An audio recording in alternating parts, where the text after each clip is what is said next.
Salam damai sejahtera, saudara-saudariku terkasih dalam Kristus Yesus. Sebagai seorang Kristen yang baik, kita semua pasti ingin selalu dekat dengan Tuhan. Ingin menjadi anak-anaknya, menjadi sahabatnya. Bahkan juga ingin berbagi anugerah keselamatan yang telah kita peroleh. Dengan selalu berusaha memperluas kerajaan Allah. Bukankah ada tertulis di 1 Korintus 9 ayat 16? Karena jika aku memberitakan Injil, aku tidak punya alasan untuk memegahkan diri. Sebab itu adalah keharusan bagiku. Celakalah aku jika aku tidak memberitakan Injil. Kita semua tahu ayat ini, kita kenal firman ini. Tapi pertanyaannya, apakah kita mengerti dan berani mengamalkannya? Jangan-jangan kita malah bukan mewartakan kerajaan Allah. Bukan memperkenalkan Yesus pada orang-orang di sekeliling kita. Tapi malah memberi citra yang buruk. Belum lama ini saat saya pergi berobat dan check up mata. Di suatu kesempatan pada suatu hari Minggu. Seperti kebanyakan orang, kita semua tentu ingin beribadat. Ingin bertemu dengan Yesus dan menerima tubuh dan darahnya yang sangat kudus. Untuk itu kami mencari gereja setempat untuk mengikuti perjamuan kudus. Ternyata saat itu di gereja setempat tadi sepertinya sedang ada kegiatan yang cukup besar dan sangat meriah. Yang sampai melibatkan banyak petugas keamanan di kota tersebut. Di mana ada perarakan, bahkan dimulai 30 menit sebelum dimulainya perayaan syukur. Di mana perarakan tadi melewati jalan-jalan umum di pusat kota di sekitar gereja tersebut. Karena kami tidak mengerti bahasa mereka, maka kalau boleh saya duga, sepertinya mereka sedang memperkenalkan kelompok-kelompok kategorial di gereja tersebut. Serta memberikan pemberkatan dan pelantikan dari para pengurusnya. Hal ini ternyata sangat menarik perhatian dari banyak orang yang berada di sekitarnya. Termasuk juga para turis yang sedang berada di sekitar gereja karena ingin menikmati dan melihat bangunan gereja yang sudah sangat tua. Namun juga sangat indah. Kira-kira 5 menit sebelum dimulainya perayaan syukur tadi, kami berusaha masuk ke dalam gedung gereja untuk mengikuti ibadat. Di depan pintu saya melihat ada beberapa petugas yang sedang membagikan selebaran dan memberi salam. Namun saat kami mau masuk, ada seorang petugas yang kalau dari potongan tubuhnya, warna kulitnya yang gelap dan logat suaranya, dia sepertinya bukan penduduk asli setempat. Mungkin dia juga seorang pendatang seperti saya. Saat melihat kami mau masuk, maka petugas tadi berusaha mencoba menghentikan kami dan bertanya dengan suara yang kurang bersahabat. Katanya, "What do you want?"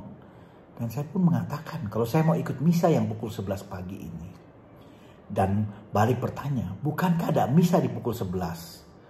Setelah menjawab iya, dia pun bertanya, apakah saya seorang Katolik? Saya katakan, ya, kami Katolik. Kembali dia mengatakan dengan ketus, kalau kamu mau masuk, kamu harus duduk di dalam sampai selesai. Tidak boleh keluar di tengah-tengah.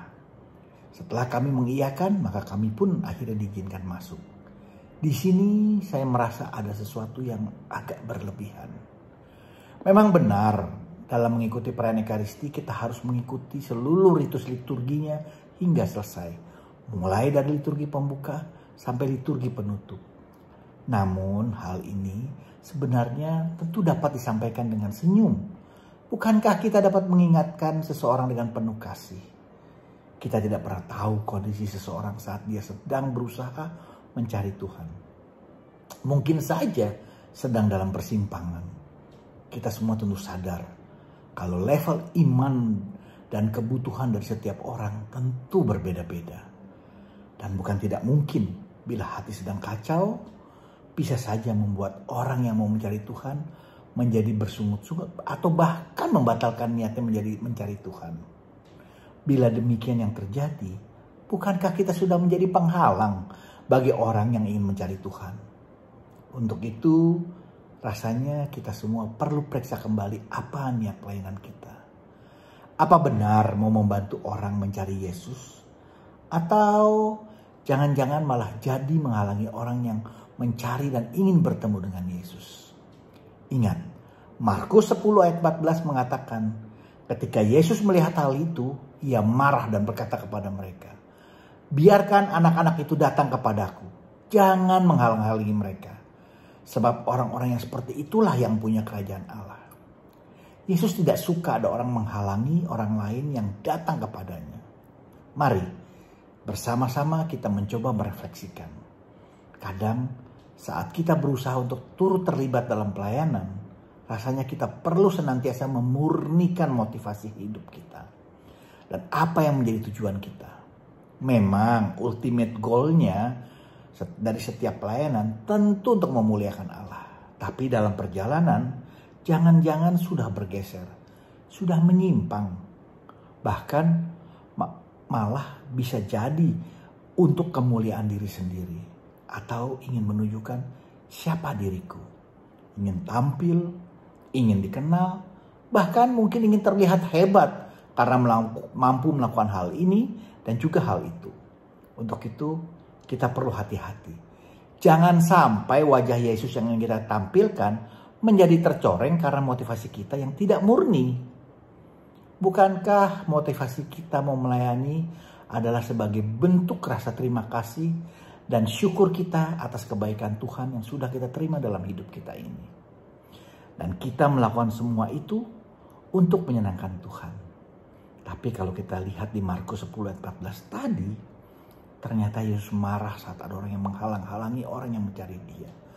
Bukankah artinya kita jadi blunder?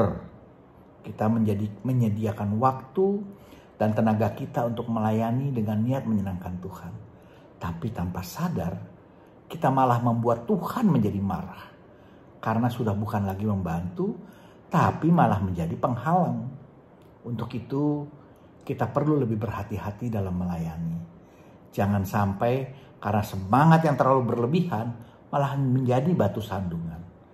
Misalnya saat dipercaya membantu bidang dana, kita perlu melaksanakannya dengan proporsional dan penuh kasih. Kita lakukan segala sesuatunya untuk Tuhan, bukan untuk menunjukkan kehebatan kita sendiri. Jangan sampai kita malah terkesan menodong atau memaksa seseorang untuk menyumbang. Kita tidak pernah tahu kondisi keuangan seseorang. Mungkin saja di saat itu dia sedang dalam masalah keuangan, tapi tetap dipaksa untuk menyumbang. Bukankah hal ini malah mempersulit seseorang? Jangan sampai malah di belakang kita diomongin orang sebagai seorang tukang todong atau seorang tukang paksa orang untuk menyumbang.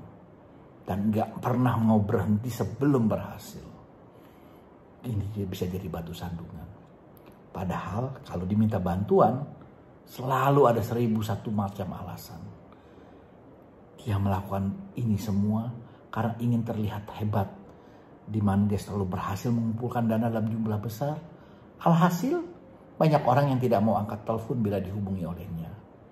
Bila ada masukan, mohon berikan komentar Anda. Jangan lupa di like dan subscribe, juga di share agar kita dapat saling memberkati. Amin. Tuhan Yesus memberkati kita semua.